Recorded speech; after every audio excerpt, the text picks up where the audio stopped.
Bismillahirrahmanirrahim. Assalamualaikum warahmatullahi wabarakatuh. Baik teman-teman, kali ini kita akan menjelaskan tentang materi morfologi kapang dan kamir. Jadi pada praktikum mikrobiologi farmasi, kita akan berhubungan atau bertemu dengan dua jenis mikroorganisme. Nah, ini bakteri dan jamur atau biasa kita sebut sebagai fungi. Nah, materi kali ini akan membahas tentang fungi. Nah, kita ketahui bahwa fungi itu terbagi menjadi dua.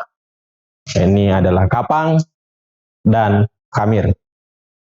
Pada prinsipnya, yang membedakan kedua jenis fungi ini, yang pertama adalah struktur selnya, di mana kapang memiliki sel yang lebih banyak atau biasa kita sebut dengan multiseluler, sementara kamir memiliki hanya satu sel atau uniseluler. Berdasarkan daripada jumlah selnya tersebut, maka bentuk dari kapang ini juga berbeda. Kapang dan kamir ini juga berbeda. Kapang menunjukkan hifa yang memberikan warna, sementara kamir kan menunjukkan bentuk sesuai dengan selnya sehingga penampakannya hanya biasanya terlihat seperti lendir. Baik, karena praktikum ini kita akan mencari atau menunjukkan morfologi dari kapang dan kamir. Setidaknya ada 4 metode yang bisa kita gunakan untuk mengamati atau mengidentifikasi morfologi dari kapang dan kamir ini. Keempat metode itu dibagi menjadi dua garis besar. Yang pertama adalah metode makroskopik dan yang kedua adalah metode mikroskopik.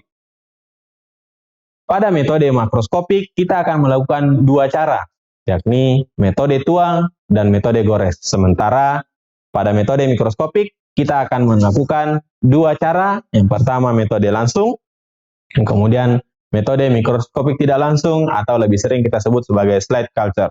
Pada pengamatan morfologi kapang kamir metode makroskopik, seperti yang kita jelaskan di awal, ada dua metode, yakni metode tuang dan metode gores. Yang pertama kita lakukan adalah metode tuang. Sebagaimana dijelaskan pada materi yang lain tentang isolasi dan vinkulasi, maka cara metode tuang pada praktikum ini juga hampir sama. Hanya yang berbeda adalah sampelnya. Baik, pada metode tuang ini, yang pertama dilakukan adalah ambil vial, kemudian masukkan medium sebanyak 9,8 mili ke dalam vial tersebut. Setelah itu, tambahkan 20 mikroliter suspensi sampel ke dalam vial tersebut dan homogenkan. Setelah homogenkan, kemudian tuang ke dalam cawan Petri yang telah disiapkan. Setelah itu, lakukan homogenisasi pada cawan Petri tersebut dengan cara memutar atau menggoyangkan cawan Petri mengikuti alur angka 8 sampai betul-betul homogen di dalam cawan Petri.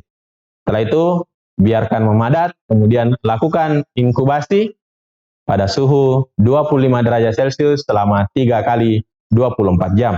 Setelah diinkubasi, kemudian amati morfologi daripada sampel atau yang tumbuh pada cawan Petri tersebut. Yang kedua adalah metode gores. Nah, seperti yang dijelaskan pada materi isolasi dan inokulasi, kapan kita menggunakan metode tuang dan kapan kita menggunakan metode gores, itu berdasarkan jumlah dan kapasitas sampel yang akan kita gunakan. Nah, pada praktikum morfologi kapang kamir ini, kita menggunakan metode gores karena sampelnya tidak berbentuk suspensi. Artinya, sampel yang biasanya kita gunakan adalah sampel yang langsung dari funginya. Bagaimana caranya? Baik, yang pertama, padatkan medium atau masukkan medium 10 mili ke dalam cawan Petri. Biarkan memadat. Setelah medium memadat, lakukan pengambilan sampel menggunakan OC yang telah dipijarkan. Setelah itu, gores sampel tersebut secara siksak ke atas permukaan medium. Setelah itu, lakukan inkubasi selama 3 kali 24 jam pada suhu 25 derajat Celcius. Setelah diinkubasi, kembali kita melakukan pengamatan morfologi pada kapang atau kamir tersebut.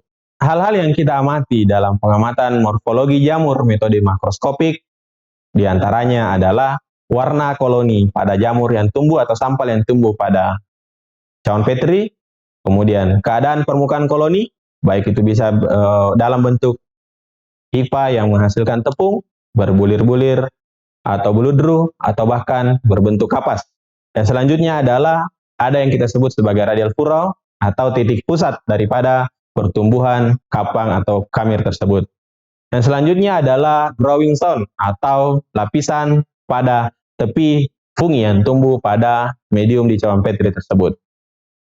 Kemudian selanjutnya ada zonation atau zona koloni daripada fungi tersebut. Dan dua yang terakhir adalah exudate drops atau embun yang bisa dihasilkan oleh fungi tersebut. Dan yang terakhir adalah reverse of colony atau latar belakang daripada koloni, apakah berlapis-lapis atau hanya satu lapis. Nah, semua hal-hal yang diamati tersebut nantinya Anda akan memberikan pengamatan berdasarkan hal-hal tersebut sebagaimana yang kita temukan pada fungi yang telah kita tumbuhkan pada medium di cawan Petri. Oke, untuk morfologi jamur, metode kedua atau metode mikroskopik, kita akan melakukan dua hal. Yang pertama adalah mikroskopik langsung, yang kedua adalah mikroskopik tidak langsung atau slide culture.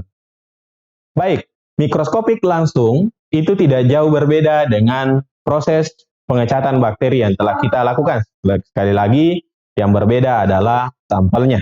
Pada proses atau pada pengerjaan mikroskopik langsung, yang perlu kita perhatikan adalah mengambil sampel sebanyak 1 oz, kemudian diletakkan di atas preparat.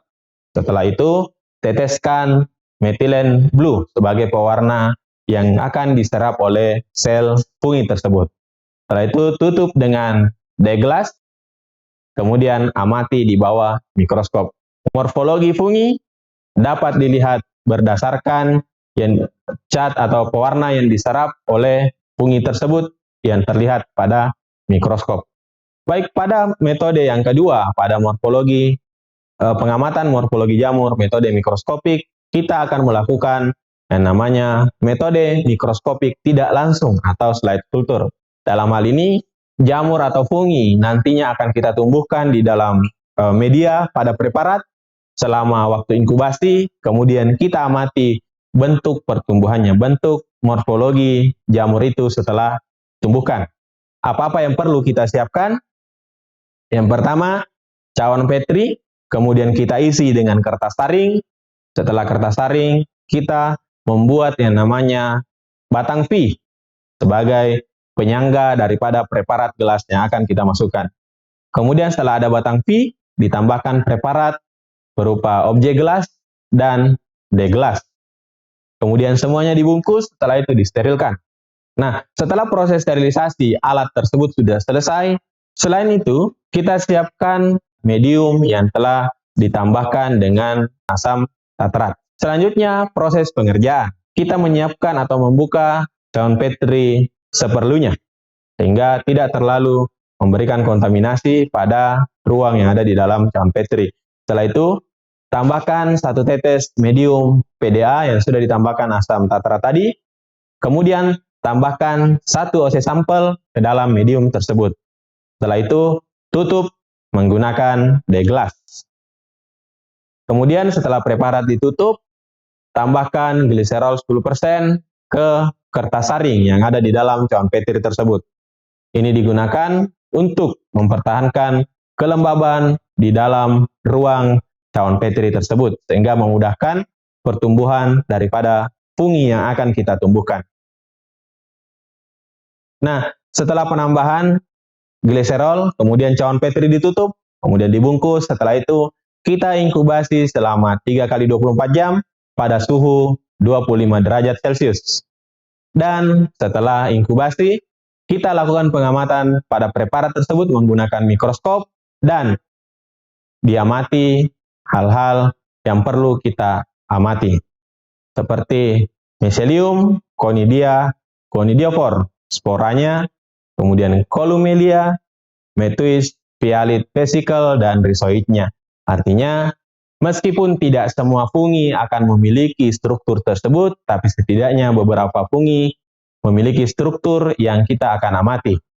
Karena kita ketahui bersama, fungi pada dasarnya bukanlah struktur sempurna, tapi memiliki struktur yang hampir menyerupai mikroorganisme lainnya. Baik, demikianlah materi tentang morfologi kapang dan kamir. Semoga bermanfaat bagi teman-teman. Dan sekali lagi, mengamati morfologi kapang dan kamir dengan dua metode, makroskopik dan mikroskopik. Jadi, pengamatan daripada fungi atau mengamati morfologi fungi tidaklah susah. Tergantung bagaimana teman-teman memulai dengan cara yang memang sudah sesuai dengan prosedur.